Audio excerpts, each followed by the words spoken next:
This is Platinum Northwest TV News. Good evening and thank you so much for tuning in. I'm Philadelphia Mangoeng. Let's take a look now at the leading top stories.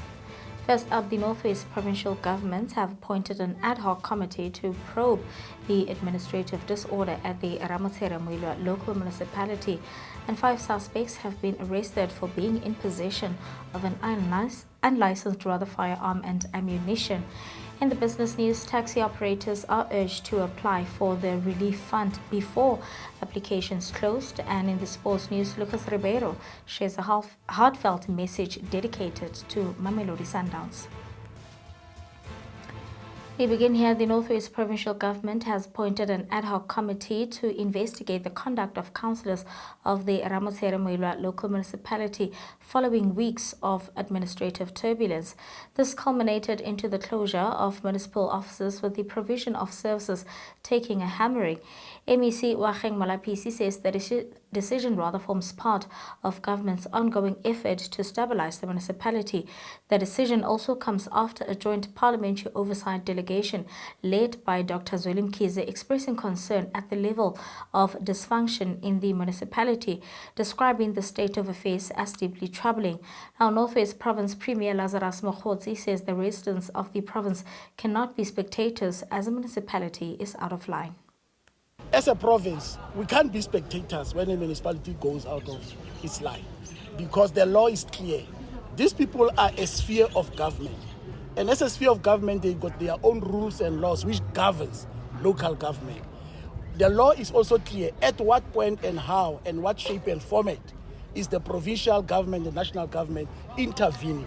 So it's not that we are coming late. We are here because we gave them time and space to deal with their own challenges within the framework of their laws. But the law says when things go out of hand, the provincial government will come in. And we are here today to restore order. And what we are here for is to say 2 things. There is no record, there is no proof that there was a council meeting which removed the mayor. And therefore, it can't be at this point in time that there are 2 mayors. There's only 1 mayor. There's a deliberate confusion that is being caused by those who want to do what is called cheap politicking. So we are not going to accept that. If there was a properly constituted council, co-rating, majority of councillors, a motion is entertained and they remove the mayor, we'll have no option. That's how they deal with motions and so on. So we are saying, in the absence of that, government cannot recognize any other person. But over and above, the person who was appointed by that purported council, which has no record, is no more a councillor. So there is no issue at this point. So we are saying we are leaving this institution with 2 critical instructions. The municipality must be open for the public. People must start to access the municipality with no hindrance. The employees of the municipality must start to work, and they must feel safe and protected by the police. And any action of criminality, it's not our work, it's not the work of the council, it's the work of the police. The police must act decisively and resoluteness on people who are trespassing, on people who are transgressing the law. That's how simple. So how simple it is. So what we are saying for now is that we are going to address the employees to assure them that they must come to work, their safety will be guaranteed. We'll also later in the afternoon address the stakeholders around the area to say we have intervened as government, we expect that there will be normality going forward. These were the challenges, this is how we address them. And that's why we feel that when we live here, everybody must feel that come Monday, back to normal. In other news, 5 suspects were arrested for being in possession of an unlicensed firearm and ammunition at Channing Village near Phokeng, just outside Rustenburg. The arrest took place during a tactical and crime intelligence-led operation by Phokeng K9 last Wednesday. The 5 men, aged between 22 and 46, appeared before the Bafokeng Magistrates Court last Friday, and all accused were remanded in custody until their next court appearance, which is scheduled for this coming Thursday, the 11th of September.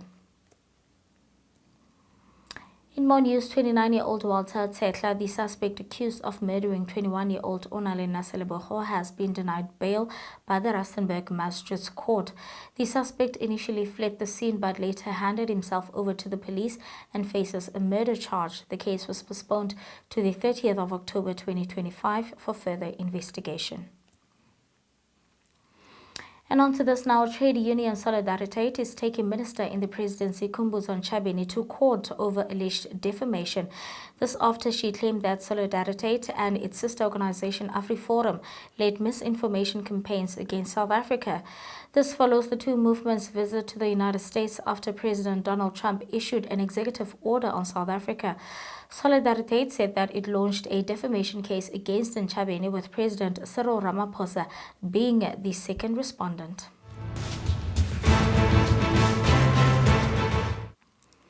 Moving on to international news now, Tunisia today have denied accusation that a boat in Gaza-bound flotilla was hit by a drone off its coast, saying the explosion came from inside the vessel.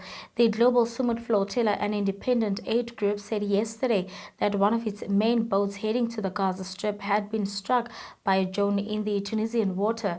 According to the GSF, the explosion caused fire damage to the Portuguese-flagged boat's main deck and below-deck storage, but all 6 passengers and crew were safe.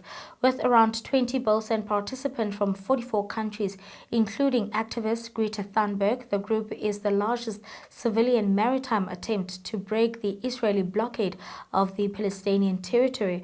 Now, a National Guard spokesperson told local media that claims of a drone attack on the flotilla have no basis in truth. And with that, let's take a look now at the business news.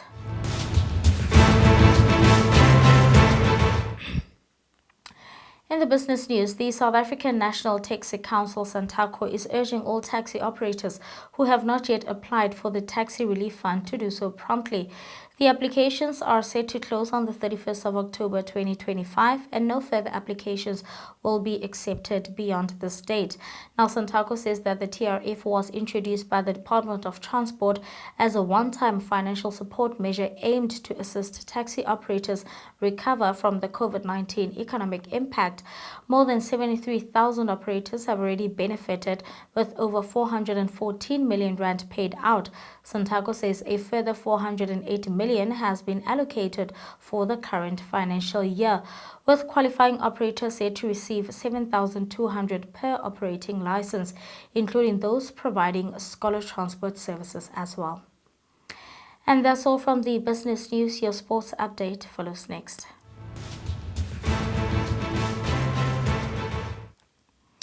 In soccer news, on Monday evening, Sundowns midfielder Lucas Ribeiro posted an emotional farewell message on Instagram addressed to his teammates, indicating that his 2-year tenure at Kluwerkop has ended.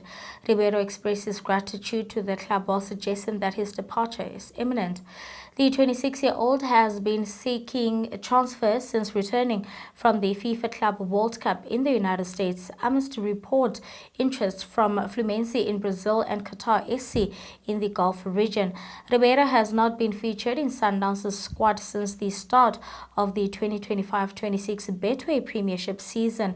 The unexpected social media announcement has caused concern among the Sundowns management, who are now contemplating their own legal measures to enforce what they assert is a binding agreement. The club has yet to make an official statement regarding his departure. Moving on to cricket news now, South Africa A mounted a resilient fight back in the first official test against New Zealand A, highlighted by an impressive 7-wicket haul from spinner Tsepo Ndwandwe and a successful counter-attacking 50 from Marke Ackerman. Now, despite these efforts, the hosts remain in a challenging position on the final day, still trailing by a considerable margin. Now, New Zealand side A performed strongly on day 2, with Reis Mario converting his overnight century to a career best score of 249, including 35 fours and 2 sixes. The team declared their innings at 607 for 7 wickets by the end of day 2. South Africa A was 137 for 3, trailing by 470 runs. Now, on Wednesday, the team's objective is to bat through the day to secure a draw. And that's where we're going to have to wrap it up for tonight. Thank you so much for watching. I'll be back again tomorrow evening. Till then, good night and take care.